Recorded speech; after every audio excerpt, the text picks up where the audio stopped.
Boris Herrmann saw what a long leg 3 was in the ocean race, and he had his Imoca designed for the gruelling Southern Ocean, and he was successful, as he and his great crew won the leg from Cape Town to Itaijai.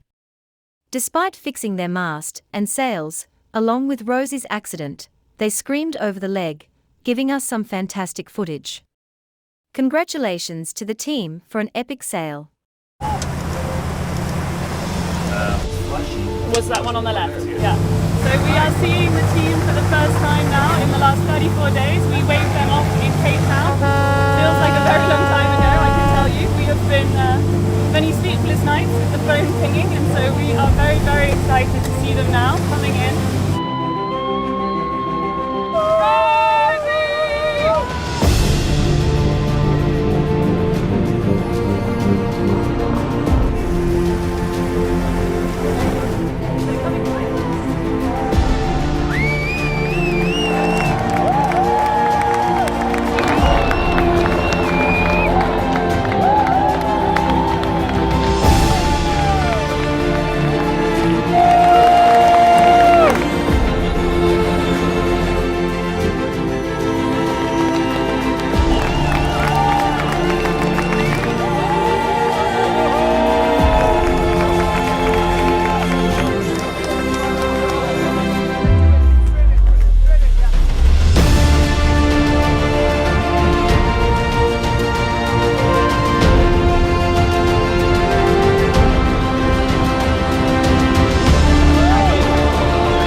So many challenges and ups and downs, and now we are winning this, so I still need to process that to realize. And then we get such a nice welcome. So many people come out in the middle of the night. It's been the adventure of a lifetime, I'd say. You know, rounding Cape Horn, sailing for 40 days, 12,000 miles, and look my hands. Oh man. Oh my god. Thank you. Thank you. Good job, guys. Good job. Thank you.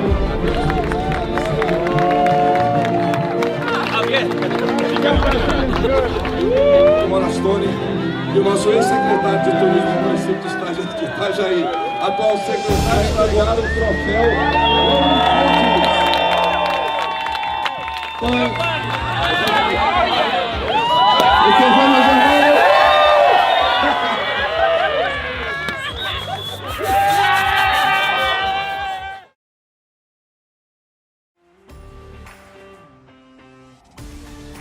This is your weekly sailing highlights show, The World on Water for April 7, 2023. Speaking afterwards, Lucas Calabrese offered a brilliant insight into just how cool the American Magic team is, and talking about the Capsize, he almost made it sound fun. Yeah. Obviously it's pretty challenging. You have the bustle that is hanging down on the boat, and then you have the foil that is coming in and out of the waves. So it's hard to manage the balance between keeping the bustle out of the water and the foil not coming out of the water. It was just one of those days, pretty tough conditions, and we stuffed the bow, and then got slow, and ended up in a pretty fun capsize. Okay, today we have Lucas Calabrese with Team American Magic on board the AC-40. Sailed offshore today in medium breeze, but pretty significant sea state. What can you tell us about the challenges today? Well, obviously it was just a great learning day, and like you said, the sea state was quite high, and the period was short between the waves, so it was quite hard. But it was great learning, and just keep going through our testing on those conditions. So. Was there something specific you were looking for offshore today? Yeah, like every day we have our matrices, and we wanted to see different can angles, different trim angles, and just some of the aero setups.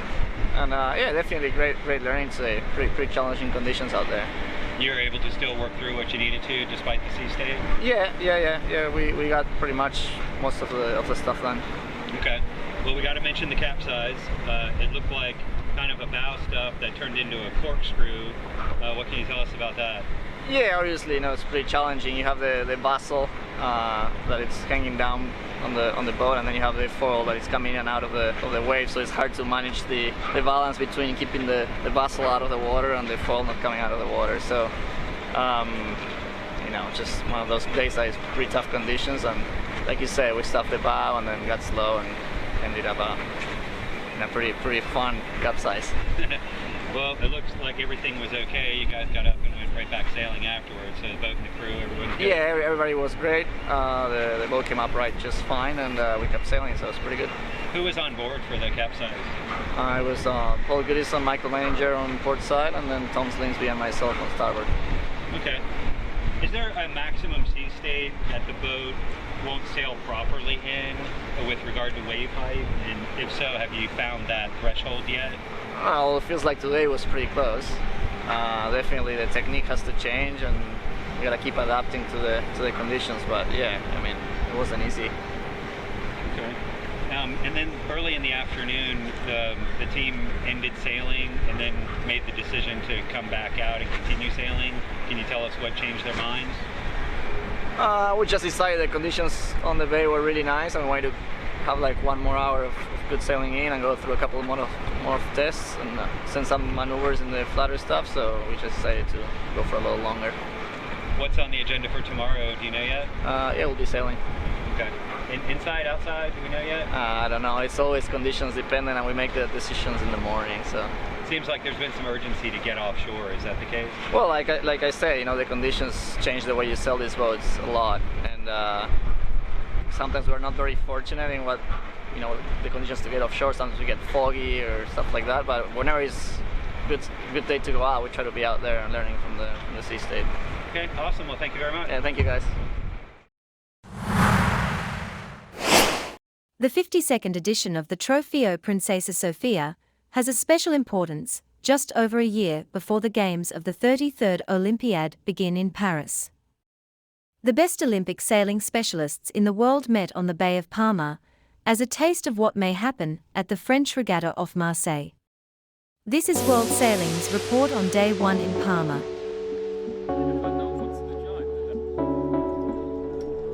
Blue skies did battle with stormy rain clouds over the Bay of Palma for the first day of competition at the Princess Sofia Trophy.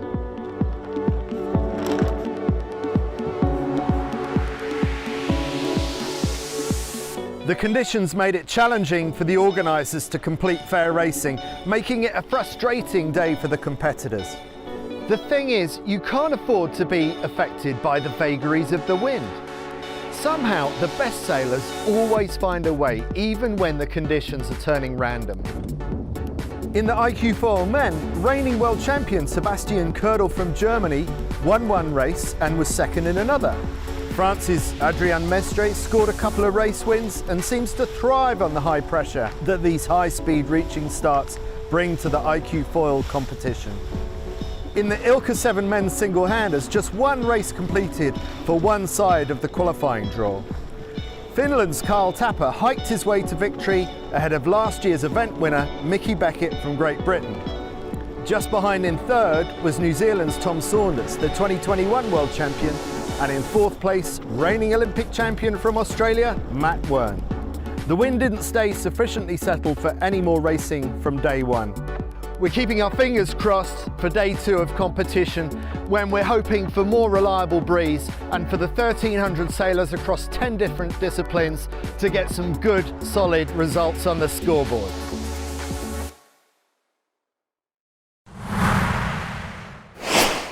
Now it's Biotherm's turn to experience damage. They hit something with their foil, and it caused the team to take it seriously. They fixed the damage inside the Imoca with a repair which included a huge fire. Not something you see every day on a racing yacht.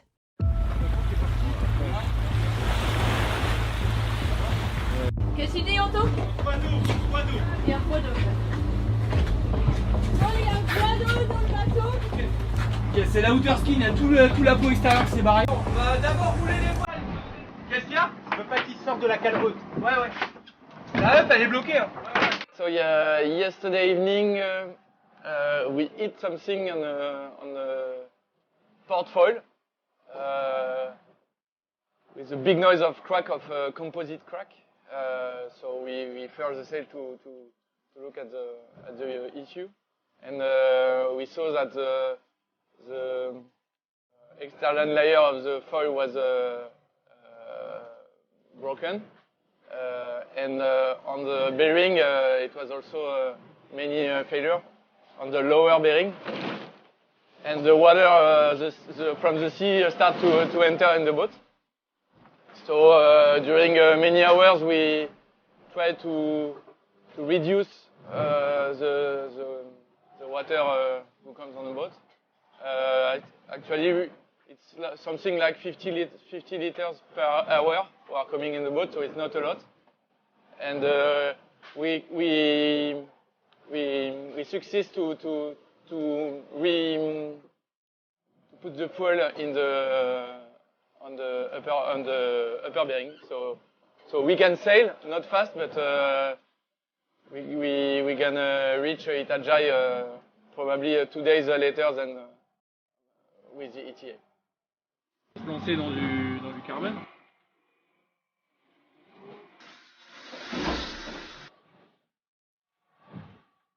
La mission du bac, ça c'est 2-3 heures, même pas.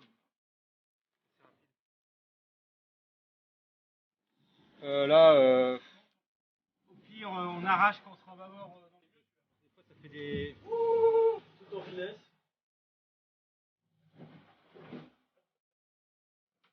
Tu veux un peu de bois de chauffage?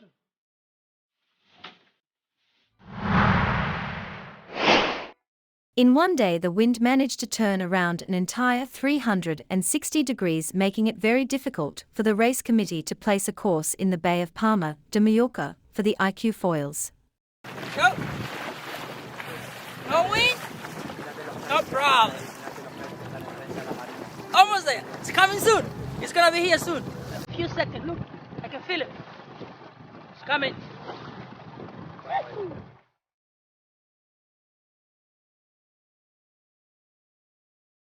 Had 4 races today. It's south.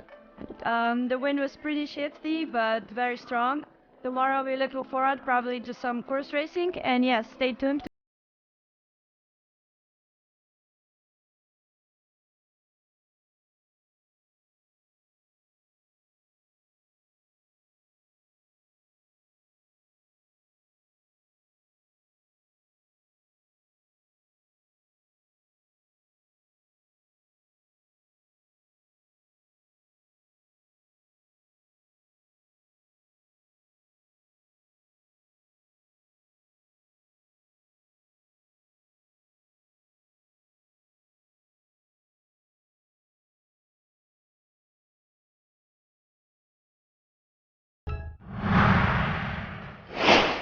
Still in Palma, the wind came in for day 2, and the 49er and 49er FX, wherein the men's was dominated by the French, and the women's FX by New Zealand.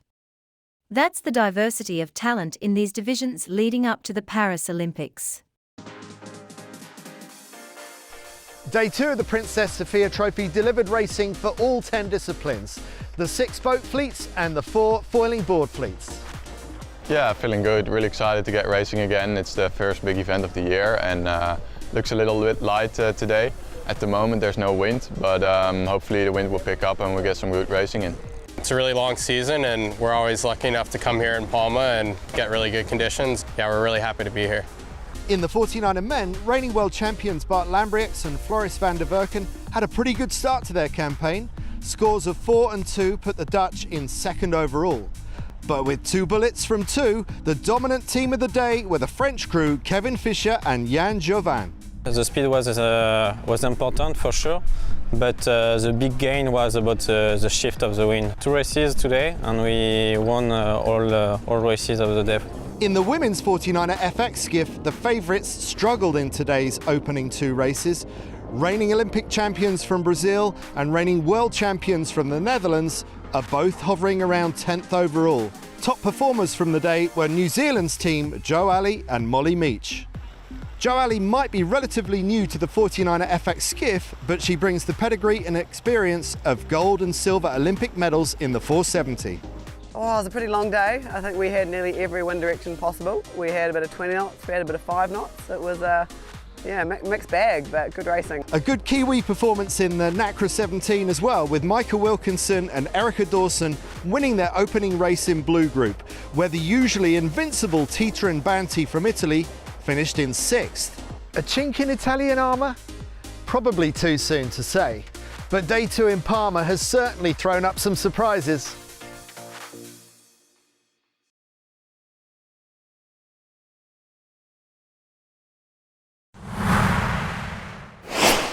An unspecified and highly unusual below-deck gear breakage curtailed Emirates Team New Zealand's second day of training this week aboard Te Rehutai in Auckland on Tuesday. Simon van Veldhoven, one of the Superfit Power group of Emirates Team New Zealand, summed it up brilliantly after sailing, saying, "Yeah, we're starting to throw it around a bit more now, and probably the G-forces feel like it was pre-racing here in Auckland." Simon van Veldhoven, Power Group for Emirates Team New Zealand. Thank you for giving us your time this afternoon. It was unusually for us, not the best day. Can you break it down? Yeah, we had an epic day yesterday. Legs are a bit tired, but yeah, we got through 45 minutes of warm-up sailing and going through all the checks, and then we stopped and swapped grinders and had a drink of water, and then had a minor breakage, and just decided it wasn't worth fixing the water, so we came in. Understand. I mean, that is boat racing. These things happen. Yeah. Could you let us know what part of the boat the damage was? Something quite important. Small part, but important with the whole sailing aspect. So we couldn't obviously proceed with it, but we just decided to fix it on shore and go out again at another time. Fair enough, I understand. Thank you for clarifying. So we had probably maxing at about 18 knots.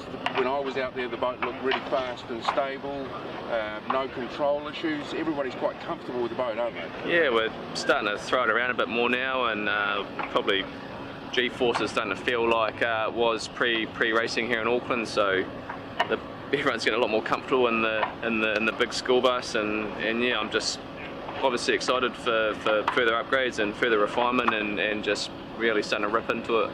So I mean, today would have been up at a middle to upper range. In a race, let's say a race is going on for half an hour, maybe 40 minutes. With the current setup, are you guys feeling in condition? Can you deliver enough power?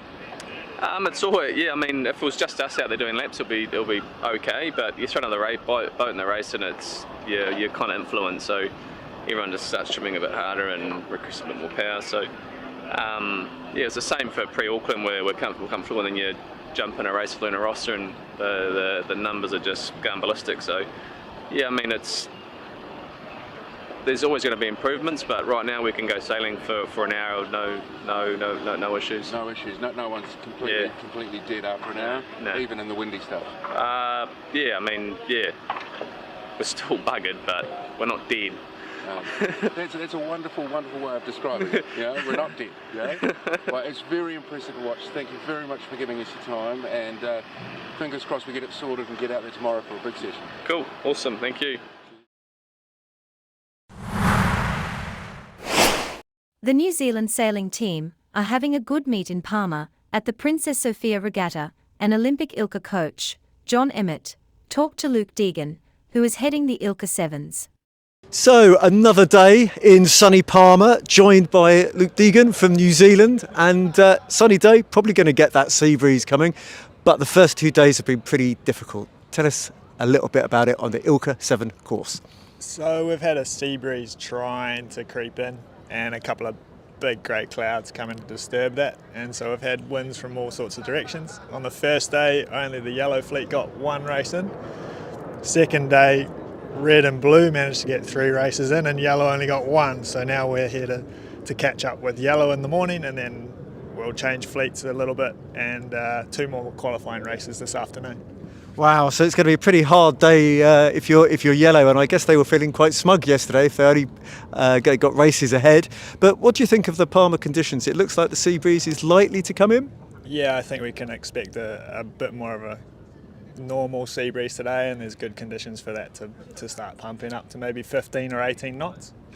Because we've got one more day of qualifying before we move into Gulfleet, then I guess it gets really, really tough. Any thoughts on that? I keep on asking people who their favourite runners and riders are. Nobody will answer me. No, there's lots of guys looking good, so I won't be making a pick. The Aussies look good, the Brits look good, the Kiwis are doing well. You know, all the Euros from the Europeans are doing well, so it's anyone's regatta, I think. And a little bit about preparation for today. You know, it could be flat hiking breeze and what you did before coming to the Princess Sofia. My preparation was a little bit unorthodox. I had some other commitments in Australia, so I was at the Flying 15 Worlds for 3.5 weeks.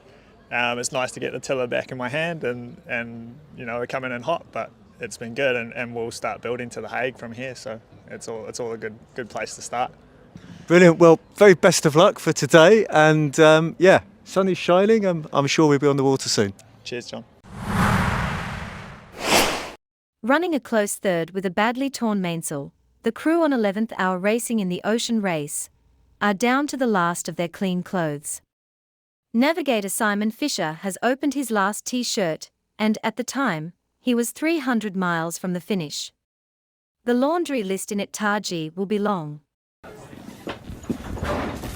Time for a little change. The day has arrived, so Day of reckoning is upon us. how long have you had that shirt, those pants, and shorts? It's a good question. Longer than I care to remember. Or probably care to admit. Today is day 36. And day 36. And maybe I changed the first lot on somewhere around day 20, so. That's not too bad. Not too bad. But probably longer than you want to wear any of these clothes. It's certainly not smell or cleanliness. It's all temperature related. And how many did you bring? Are you like, is this a here until the finish kind of change? This is me until the finish. Shorts and t-shirt. Good to go. I brought 3 sets of thermals and managed to use 2. You're thermal rich. It's not going to do So I'm much good thermal these rich. days. And the fleecy pants managed to stay in the bag the whole way around. So obviously wasn't that cold. Looking forward to just changing up a bit. Yeah, there's been a little bit of talk of showering going on. But I'm almost at the point now where I can wait until I arrive and do the job properly. Rather than half-assed it at the back of the boat. Been stinking for 36 days. Back into the same Almost 300 sleeping miles bag. from the finish, so Yeah. I reckon I can make it. Okay, where does that go? Does that go straight to the bin, or are you going to try and salvage it with a wash? No. These will wash up just fine. They don't even smell bad now.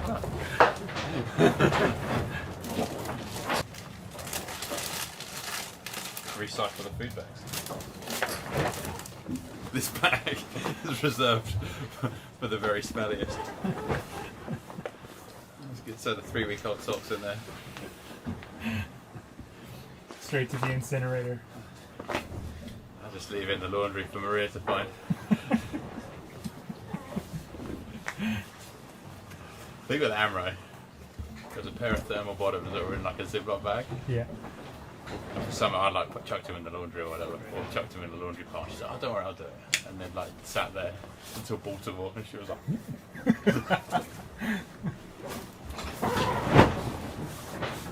But she stuck with me, so. True love. Must have been love.